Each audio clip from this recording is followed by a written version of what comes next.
বর্তমান জমানায় একটা দল এসেছে, যে দলের নাম সাত গ্রুপ, তাদের কিনা আমাদের পক্ষে না বিপক্ষে? ওলামায়ে কেরামদের বিপক্ষে।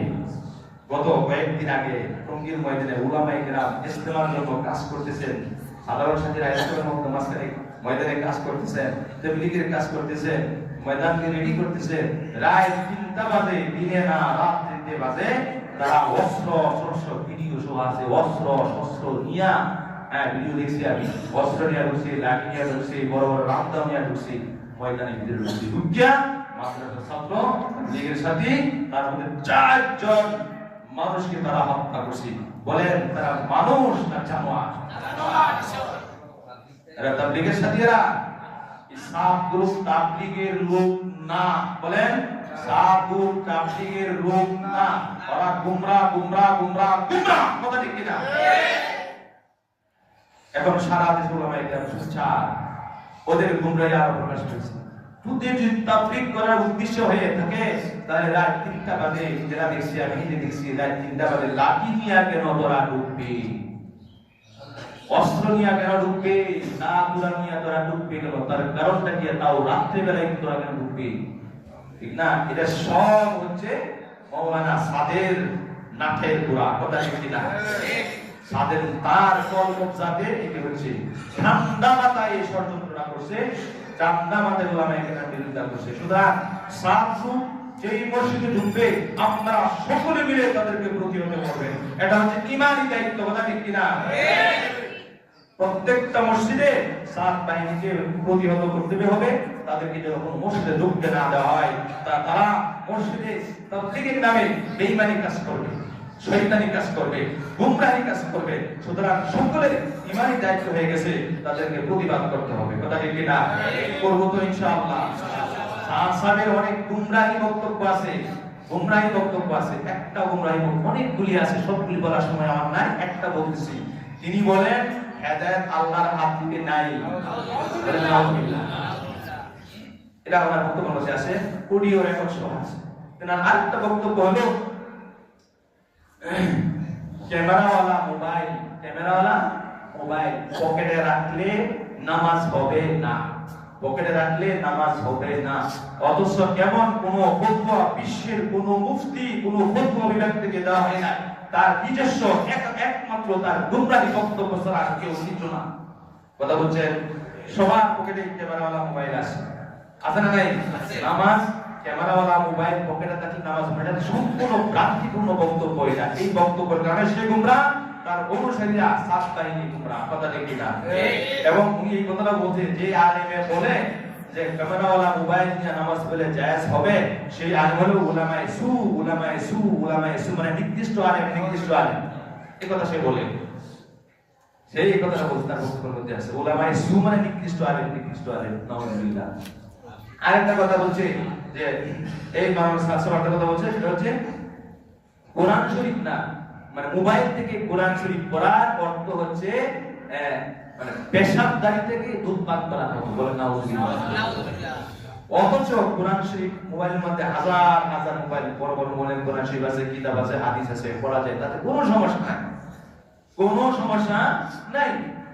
যদি এটা না জায়েজ হইতো, কোনো আলেম ফতোয়া দিত, তার একক ফতোয়া, তার গুমরাহি ফতোয়া। যেই পাত্রের মধ্যে যে মাইক দিয়ে গান করে, গান বাজনা করে, ওই মাইক মসজিদে আনলে ওয়াজ করলে জায়েজ হবে না?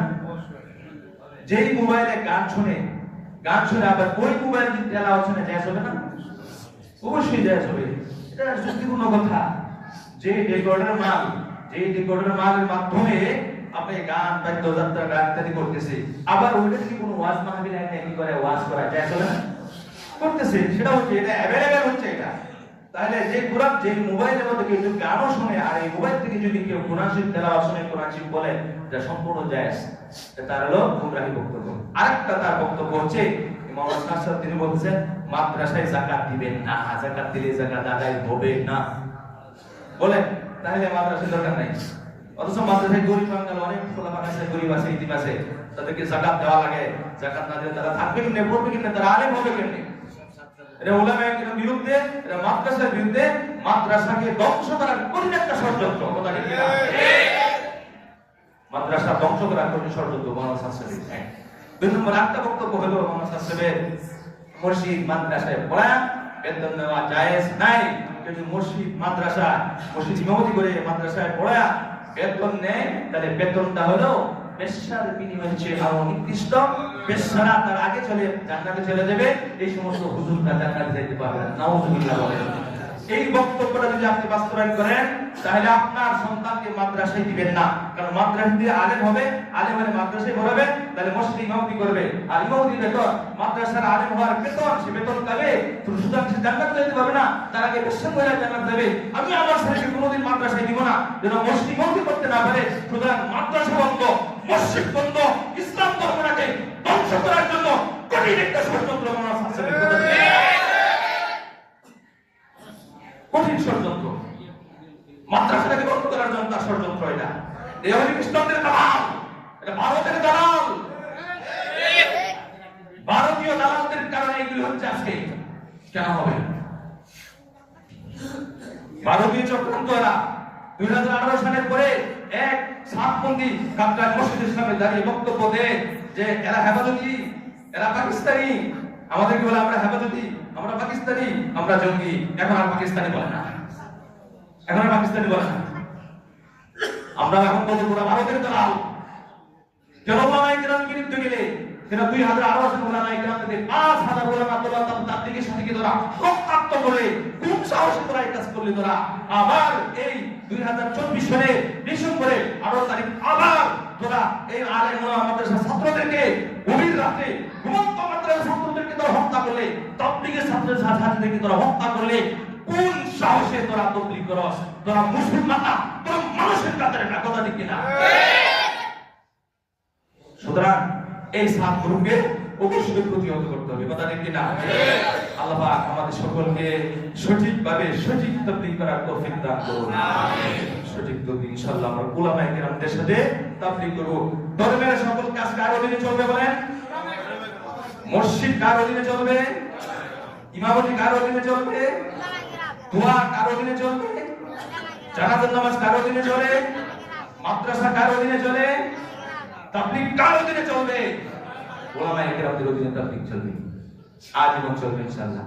যেখানে উলামায়ে কেরাম নাই সেখানে হবে গুমরাহ, সেখানে হবে গুমরাহ। আল্লাহ পাক আমাদের সকলকে আমল করার তৌফিক দান করুন। আল্লাহ বারিক করুন। তাই বুজুর্গ সময় শেষ, ইনশাআল্লাহ আমরা সবসময় ঈমান এবং আমলের সাথে থাকার তৌফিক দান করুন।